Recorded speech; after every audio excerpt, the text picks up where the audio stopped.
வணக்கம் மக்களே. New Delhi railway ஸ்டேஷனில் மக்கள் வந்து கும்பமேளா பார்க்க போகிறதுக்காக வெயிட் பண்ணியிருக்காங்க. அங்கே நடந்த கூட்ட நெரிசலில் பார்த்தா 12 பேர் இறந்து போயிட்டாங்க. இதுக்கு என்ன காரணன்றானா, 2 ட்ரெயின் ஆல்ரெடி வர வேண்டிய ட்ரெயின் ரொம்ப டிலே ஆகிருக்கு. ஆல்ரெடி எல்லா ட்ரெயினுமே ரொம்ப கூட்டமாக தான் போயிட்டுருக்கு. இதில் 3வது ஒரு ட்ரெயின் வந்திருக்கு. அந்த ட்ரெயினில் எல்லாருக்கும் அடிச்சு பிடிச்சி போய் ஏற ட்ரை பண்ணும்போது இந்த கூட்ட நெரிசல் ஏற்பட்டிருக்கு அப்படின்னு சொல்கிறாங்க.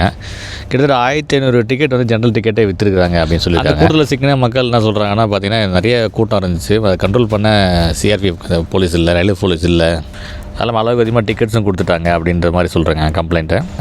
ரொம்ப தள்ளுமுள்ள ஏற்பட்டதில் 12 பேர் மூச்சு முட்டி நசுங்கி இறந்துட்டாங்க. நிறைய பேர் காயம்பட்டு ஹாஸ்பிட்டல் அட்மிட் பண்ணியிருக்காங்க.